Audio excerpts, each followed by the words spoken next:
Hi, I'm Richard Randall, and welcome to The Real Estate Voice with Barb Schlinker, owner of Your Home Sold Guaranteed Realty. This is the weekly radio show that informs and educates you on how to buy or sell real estate with Colorado Springs Real Estate Authority. Barb Schlinker. Barb Schlinker is a retired Navy veteran. Barb is an author. Barb Schlinker is a pilot, and Barb and her team enjoy all that the Springs has to offer. Barb, always great to be talking with you. Now, we air the Real Estate Voice show every Saturday, and if you cannot listen to the entire show, you're in the car, just hear a portion of it. It's always available as an entire program on a podcast. Just go to barbhasthebuyers.com, or you can search Barb Schlinker, Schlinker,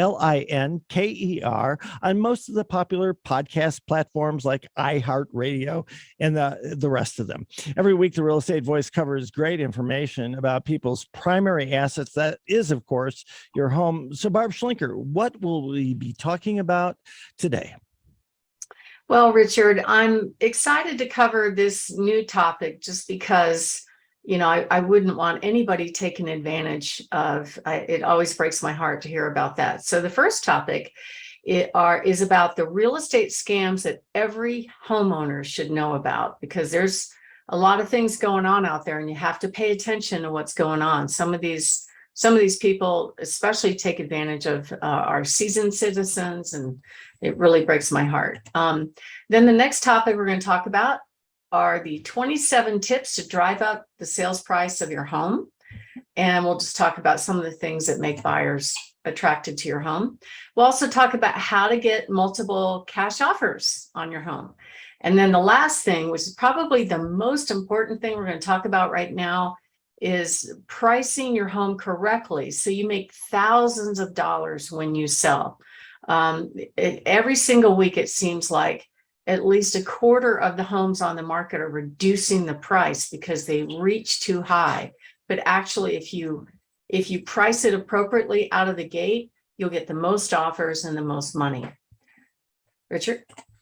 Barb, look, the market is shifting. I think we all know that, and not every home is selling the moment that it goes on the market. There for a while, it almost seemed like that.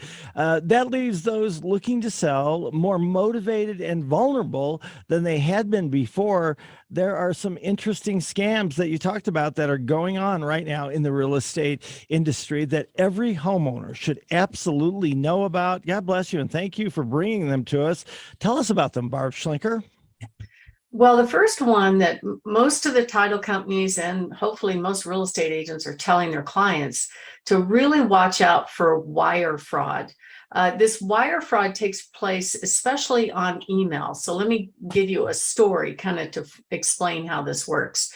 So let's say a buyer is purchasing a home and they've saved or they've sold a house and they've got money in their checking account and they're ready to send it for their down payment of their new home, but they don't know where to send their down payment. So they send an email to the title company saying, hey, where do I email my down payment?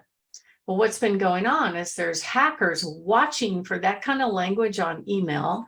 They actually respond to that email. They pose as the title company. They look like the title company. They use the same logo. They use the same name. The only thing different is an email might be slightly different. Like just one little thing would be slightly different. So could you imagine, Richard, if you were sending by wire your down payment that you saved for years to purchase your home, and you think you're wiring it to the title company so you can complete the closing, because you cannot take, these days, most title companies won't take a cashier's check. Really? Yeah, wow. It's so easy to reproduce it on my little HP printer and make it look real. Oh, of course. Even though there may not be any money behind it. So they pretty much won't take checks, especially big amounts. So they want wires. Well, the problem with that is it's so easy for these email hackers to jump on there and pretend to be the title company, looks just like the title company, send your wire here, boom, it goes offshore and you'll never see it again. I can't imagine how devastating that would be. I was at a closing just a few months ago, and the title closer was telling me she was at the closing table. and said, okay, well, all I need is your down payment. And the buyer says, we wired it to you. She goes, no, we didn't receive it. And it had gone offshore, and it happens a lot. So what can you do about it? First of all, absolutely verify, not via email, unless you're getting a secure email. And even then, I wouldn't trust it. Verify over the phone, like call the closing company, the title company, and say, I want to verify when I send my down payment funds that it's going to the right place, the right account on behalf of me to purchase this property. There's no problem picking up the phone. Everybody likes the whole electronic world, but at the end of the day, email is absolutely not secure. So do not trust that. I would even go down to the title company and pick up the paper and say, give me your wire instructions, and I will take it to my bank and get that done, because it's heartbreaking. Another story that happened probably it was a couple years back, where I was helping a buyer purchase a home down in Pueblo West, and the lender actually reached out to the title company and said, okay, where do I wire the $220,000 for the loan? And they hacked right in, pretended to be the title company, and said, send it here. And then 15 minutes later, the title company sits down at her desk and she goes, oh, here are the wire instructions. Lender comes back and goes, no, I just sent all that money to someone else, different instructions. Unfortunately, they caught it before the money went out, but you can imagine you're at a closing, you think you're going to get your house that day, and even the lenders can mess this up. It's crazy. Jeez. I don't think the average person has any idea of this. And I have to just recommend, I know not everybody can listen to the program on Saturdays, but this is why the podcast is so important, because all of us know somebody either in our family or at work, a friend, a neighbor who is going to be buying or selling a home. And I'd be devastated if something like this happened and people were to find out about these scams later on. Absolutely. And you don't want the whole thing to fall apart. At the moment that you've already sold your house, you have your proceeds ready to purchase your next one, and it just vanishes, which could really render you looking for a new place to live, which is terrible. So there are also rental scams. So what happens, and this is partly why I don't like posting images of vacant rooms online. Now, the MLS is our local MLS has a lot of rules, and they've recently hired somebody that's very interested in enforcing this one particular rule that says if you virtually stage a bedroom, which we like to do, or any room, you have to put the original empty picture in the MLS. So they obligate us to do that. Yet there are scams on Craigslist in particular, in which you put out your photos of a vacant home, then somebody crops those pictures out and advertises your home for rent on Craigslist at a ridiculously low rent rate. So obviously the tenants are going, oh my God, I want that place. It's only $800 a month. That's beautiful. I really want it.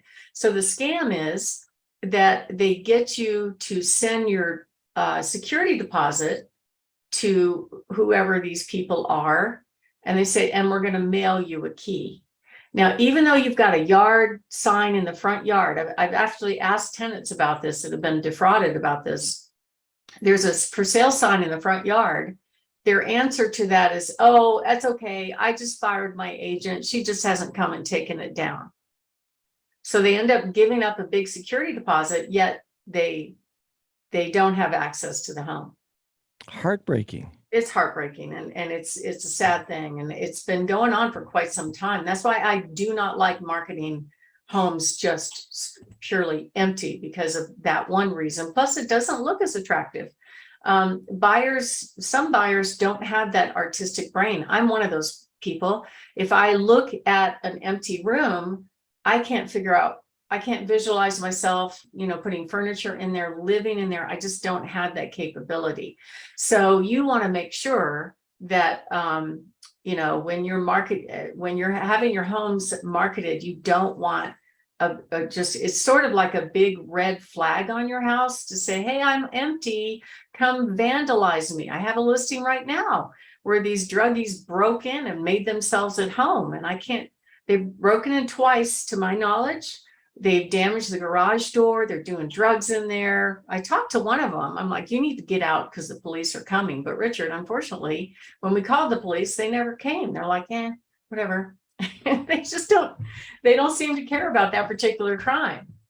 So I don't know what I'm going to do. I think my plan is probably to put an alarm system on the house and, try to go down that road, because they did disable the alarm that's already built into the home. But if I do a wireless one, they may not know how to do it. I don't know, but it's really frustrating. So vacant houses are definitely a risk for a homeowner. There's also a moving scam. So this is something when people are buying and selling homes, especially selling, I get this question all the time. Who do I need to call for moving services? And there's some really good, legit companies out there, and there's some that are scammers. So I had one gentleman tell me he did an internet search looking for moving companies, and all of a sudden his phone was blowing up with people calling him. So those people are the ones you have to watch out for.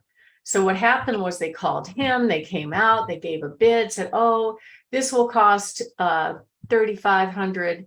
They had a 3-day right of cancellation. They waited till after the right of cancellation and came back and said, no, it's really going to cost $8,500. So you have to watch out for that kind of stuff. And that industry has some problem children. There's some really good legitimate companies as well. So when we come back, Richard, I'm going to talk about another scam that's probably the scariest one, whenever you're ready. We'll be taking a short break, and this is just must-know information. And as I said, it's not just for you. It's for the people that you know, the people that you love, the people who are going to be in the next year or two thinking about moving, buying, selling, and especially you do not want them to be victims of a scam such as this. We'll take a short break. When we come back, we'll be talking more with Barb Schlinker, Your Home Sold Guaranteed Realty. She is, of course, the real estate voice. You can always reach her at 719-301-3900, or go ahead and visit barbhasthebuyers.com. Back after this with more tips to avoid scams that can affect you and your loved ones for thousands and thousands of dollars. Stay tuned for that.